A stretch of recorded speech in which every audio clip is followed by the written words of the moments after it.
So, you want bigger arms? Wondering what exercises or rep ranges to use?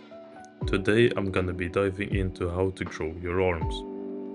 I'll cover everything from lifting volume and high intensity principles to using lifting straps for the biceps, understanding your arm biomechanics, and even some tips on forearm training. First up, how much volume should you really use for your arms? What even is volume? Well, the definition of volume is the total amount of weight lifted in a single session or during a certain time frame. This is crucial for muscle growth. Increasing load over time is essential for hypertrophy. While most people overestimate the amount of volume needed, they instead underestimate the sheer intensity of training. Aim for around 4 to 6 sets per week for the biceps and the triceps. While all volume is individual and can vary between people, this is a general rule of thumb.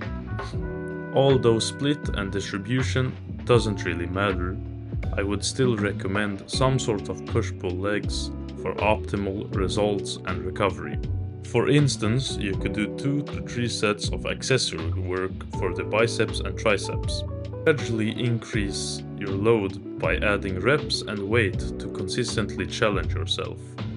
Or you could use advanced techniques for progressive overload, such as mechanical drop sets, myo reps, and partial reps. And while I do recommend a lower rep range, it would be smart to incorporate a variety of rep ranges over time for the best result.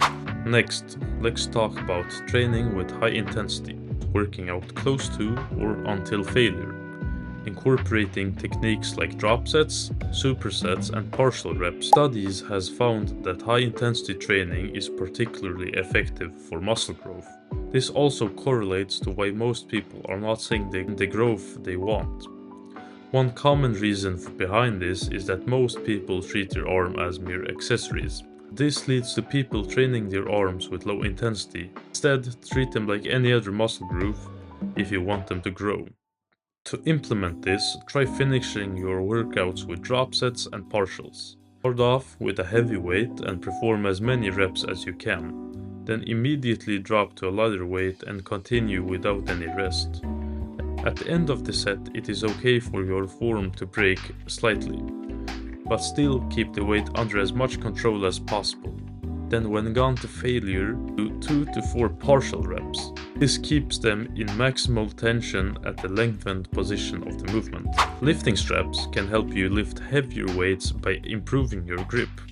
This is very useful for exercises like deadlifts and heavy rows.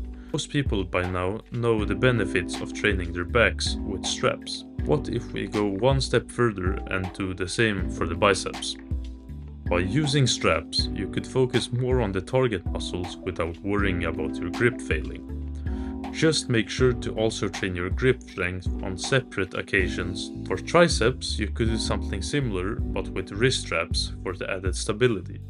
This is because the more stable the movement, the more hypertrophy you could get out of it. And before you start commenting something like "that would make my grip soft" or "give me small forearms," it simply wouldn't. If anything, it would actually do the opposite. Let me explain. Would you ever train your triceps before benching or training chest? Most likely not. If you exhaust your triceps beforehand, would not nearly be as strong and already be tired out. Well, the same principles logically apply to your forearms. If you exhaust them beforehand by training your back, they would already be tired by then. Now, let's get deeper into the biomechanics for your arms to truly optimize your training. Starting off with the biceps. The bicep has 2 heads, the long head and the short head. The long head originates from the scapula and runs through the humerus. The primary functions of the biceps are elbow flexion and forearm supination. When you bend your arm at the elbow, the bicep contracts, shortening the muscle and bringing your forearm closer to your upper arm. Supination, which is instead turning your palm upwards, also involves the brachioradialis. Moving on to the triceps. The triceps consist of 3 heads: the long head, the lateral head and the medial head, the only head to cross the shoulder joint. This means that it assists in shoulder extension and adduction. All three heads converge into a single tendon.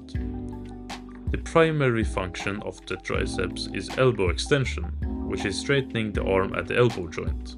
The long head's attachment to the scapula also plays a role in shoulder movement, particularly in exercises that extend the arm behind the body. This is crucial for exercises like the overhead triceps extensions, exercises that vary the angle of the elbow, while using both compound and isolation exercises will ensure that your biceps and triceps are trained efficiently. It should be noted that most people, especially beginners, overrate the need for isolation. This means that they often overthink what part of the biceps or triceps to hit, leading them to not train them as hard as they could. To hit the biceps effectively, include exercises that incorporate elbow flexion and forearm supination. Although people often over-exaggerate the training of the triceps, it's a quite common fact that the tricep takes up 2/3 of the arm. I personally only train them with close grip press variations, which works better for me. Growing your arm isn't just about lifting weights. You also need to fuel your body properly by bulking. This means that you consume more calories than you burn, and is essential for muscle growth. According to several studies, a moderate caloric surplus of 250 to 500 calories per day helps support muscle gain greatly compared to that of eating in a caloric deficit, all while minimizing fat gain, thus being a lean bulk. Focus on a balanced diet with plenty of protein, carbs, and healthy fats. Protein is especially important for muscle repair and growth. At least 1 gram of protein per pound of body weight. Also make a separate in-depth video in the future about bulking tips and nutrition. Now, as a bonus, let's touch on forearm training.